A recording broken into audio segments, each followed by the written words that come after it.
Hello, friends and fellow bloomers. Welcome back to the Blooming Together podcast. I'm Susie Bloom, your host. Thanks for tuning in today. I really appreciate that you're here. For those of you that have been longtime listeners and have been so supportive and following me all this time, thank you so much for hanging in there and continuing to bloom with me. And it's just been so fun. And I love the feedback that I've received from so many of you. And for those of you joining for the first time or are new to this, welcome. I'm really glad that you're here. And I hope that you join our Blooming Together community and keep returning each week for solo shows every Monday and once a month. On Fridays, interviews with special guests who share their insights. And the next one will be on January 23rd. I'm super excited about it, and there'll be more to come on that.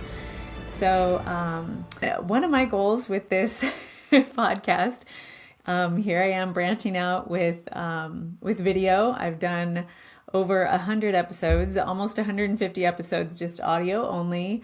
And I wanted to start doing video, and it's a little bit different. And I'm trying to not have to have things go so perfectly. And I have notes that I want to use, but I want to also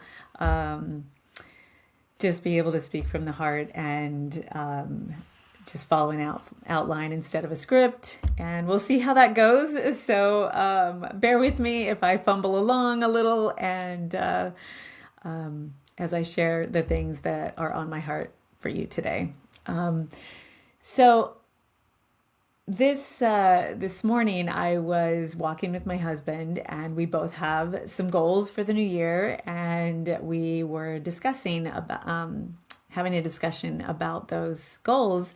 And he was sharing how he was making some adjustments to his walking goal for each week. And it sparked a conversation about pivoting and what that means. And there's some Instagrammers called Liz and Molly that I heard on a podcast some months back. And the one thing that was shared by one of them, I'm not sure, Liz or Molly, that really stuck with me was a plan to pivot from. And I loved that so much, a plan to pivot from, because I'm a planner. I like to plan. And, but definitely as I've gotten older, I definitely see the wisdom in being able to pivot from that plan. And I've had to many times in my experience. Another goal or another quote that I really like also is, let's see, and it's attributed to a lot of different people, including Tony Robbins. It's just said a little bit differently. Be stubborn about your goals, but flexible about your methods. And I love that. It's kind of the same idea. So I'm going to talk a little bit about that. I've written some things down and researched a little bit about this. And one of the things too, when I was serving many moons ago as a missionary in Spain, we as companionships, we would have to sit down and make plans for the next week. So every Sunday evening we would sit down, and we had these yellow cards that were about the same size as a piece of paper, and they folded in thirds. Anyway, we would sit down and we would write our intentions for that next week, like visit so-and-so, call back so-and-so, go walk over here. And, we would make plans A, B, and C. And let me tell you, they often turned into plans X, Y, and Z. I mean, nothing usually ever went as planned, and that was totally okay. They went a different way, and we pivoted from those plans, and that's a good thing. So at least we had a plan to pivot from, right? And that's the point. That's why I love that quote, a plan to pivot from. To me, and and I'm not even someone, and my husband will attest to this, I don't follow football faithfully, but I enjoy the game. I was a cheerleader one year in high school, and that was fun, but I've never totally understood all of the different rules to the game. But to me, honestly, goals, life is like a football game. We have a plan, we have plays, we practice, the goal is in sight, but there is an awful lot of fumbling to get there. But also, I think that's why touchdowns are so awesome and worthy of a touchdown dance in the end zone. So, a couple of things. Being able to pivot from our original plans is so important. And here's a few key reasons why. Our first plan is based on incomplete information. Our initial strategy is built on assumptions. Action is what gives us feedback, and it tells us what is actually working and what's not. Pivoting lets us update our approach without abandoning our goal entirely.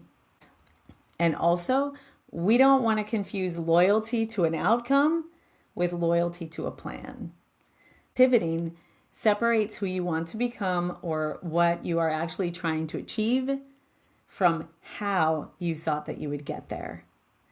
Our goal stays sacred. The plan does not. That's a good thing, right? Also, we need to remember that obstacles are information, not verdicts. Failure is data for us. Failure is just like the acronym, which I love, first attempt in learning. That's what fail is. It's just the process of learning that we're going through. So the ability to pivot turns setbacks into guidance instead of stop signs, redirections rather than dead ends. Many meaningful achievements happen through routes we couldn't have planned in advance. Plus, pivoting may produce better, faster, and more sustainable paths to our desired outcome. And pivoting isn't a sign of weakness or a lack of commitment. It's proof that our commitment runs deeper than any single plan. Being able to change or shift how we move is often the only way to keep moving. I love that. I absolutely love that. So this week, friends, let's make plans to pivot from. Lots of them. And keep blooming. We're in this together. And don't forget to connect with me and subscribe at susiebloom.com. I will send you my monthly newsletter, the Bloom Boldly Bulletin, and join me on YouTube and subscribe there as well, and follow me on Facebook and Instagram. I would love to see you there. Thanks again for tuning in today. We'll see you next time.